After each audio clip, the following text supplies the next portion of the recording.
Hello അസ്സാമു അലൈക്കും. അപ്പോൾ ഇന്നത്തെ വീഡിയോയിലേക്ക് എല്ലാവർക്കും സ്വാഗതം ഗൈസ്. അപ്പോൾ ഞാൻ കുറേ ദിവസമായി വീഡിയോ ഇടാതെ ലോങ് വീഡിയോ ഒക്കെ. അപ്പോൾ ഇപ്പം മാങ്ങ സീസണൊക്കെ അല്ലേ, അപ്പോൾ ഒരു മാങ്ങ കൊണ്ടുള്ള ഒരു സ്പെഷ്യൽ അച്ചാർ എങ്ങനെ ഇടാമെന്ന് നമുക്ക് ഒരു 6 മാസമൊക്കെ വെച്ച് കൂട്ടാൻ പറ്റുന്ന അങ്ങനത്തെ നല്ലൊരു അച്ചാറാണ്.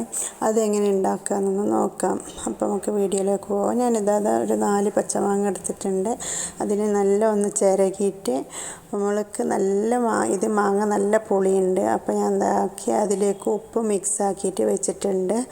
പിന്നെ കുറച്ച് ഉലുവ, കടുക്, ജീരകം, പിന്നെ കുറച്ച് തോന വെളുത്തുള്ളി, പിന്നെ കരിവേപ്പില, ഉണക്കമുളകും, പിന്നെ കുരുമുളക് പൊടി, മഞ്ഞൾപ്പൊടി, മുളകും പൊടി, ഉപ്പ്, ഇത്രയാണ് വേണ്ടത് ഇതിലേക്ക്.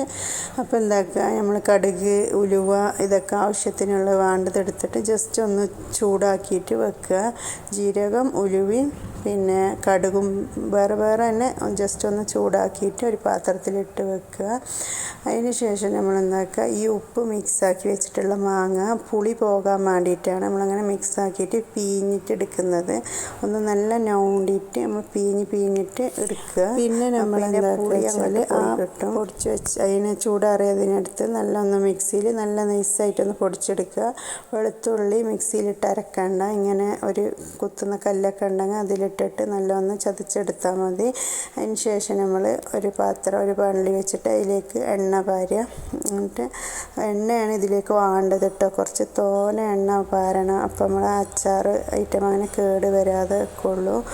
അപ്പോൾ അങ്ങനെ നമ്മൾ പെട്ടെന്ന് കുറച്ചൊക്കെ ഉണ്ടാക്കി വേഗം കഴിയുകയാണെങ്കിൽ കുറച്ച് പാർന്നാൽ മതി. ഇപ്പോൾ ഞാൻ കുറച്ച് ഉണ്ടാക്കുന്നതുള്ളൂ. അപ്പോൾ അങ്ങനെ കുറച്ച് എണ്ണ പാർന്നിട്ടുണ്ട് തോനെ തന്നെ. അപ്പോൾ അതിലേക്ക് ആദ്യം കടുകും കുറച്ച് ഉലുവയും ജീരകവും അങ്ങനെ തന്നെ ഇടുക.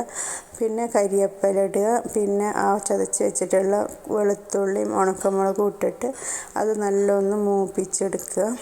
അത് ഒന്ന് സിമ്മിലിട്ടാൽ മതി, ജാസ്തി കത്തിച്ച് കരിയിച്ച് കളയരുത്. അങ്ങനെ ഒന്ന് സിമ്മിൽ വെച്ചിട്ട് നല്ല ഒന്ന് മൂപ്പിച്ചെടുക്കുക. എന്നിട്ട് നമ്മൾ ഈ പൊടിച്ച് വെച്ചിട്ടുള്ള മസാലയ്ക്ക് മുളകും പൊടിയും മഞ്ഞൾപ്പൊടിയും ആവശ്യത്തിനുള്ള എരിവിനനുസരിച്ച് ഇട്ടിട്ട് കുരുമുളക് പൊടി നമ്മൾ എണ്ണയ്ക്ക് തന്നെ ഇട്ട് കൊടുത്താൽ മതി. പിന്നെ വെളുത്തുള്ളി നല്ല ഒന്ന് മൂത്ത് വരുമ്പോൾ അതിലേക്ക് നമ്മൾ ഈ മിക്സ് ആക്കിയിട്ടുള്ള പൊടിയൊക്കെ ഇട്ട് കൊടുത്തിട്ട് ഫ്ലെയിം ഓഫ് ചെയ്ത് വെക്കുക. അതിന് ശേഷം 2 മിനിറ്റ് കഴിഞ്ഞ ശേഷം നമ്മൾ ഈ മാങ്ങ ചിരണ്ടി വെച്ചിട്ടുള്ളത് മിക്സ് ആക്കിയിട്ട് ഒന്ന് അടച്ചിട്ട് ഒരു ദിവസമൊക്കെ വിട്ട് കഴിഞ്ഞാൽ നല്ല ടേസ്റ്റാണ് ചോറിൻ്റെ. അപ്പോൾ വേറെ ഒന്നും വേണ്ട, അത്ര ടേസ്റ്റ് ഉണ്ടാകും. അപ്പോൾ എല്ലാവരും ഒന്ന് ട്രൈ ചെയ്ത് വെക്കുക. വീഡിയോ ഇഷ്ടപ്പെട്ടാൽ ലൈക്ക്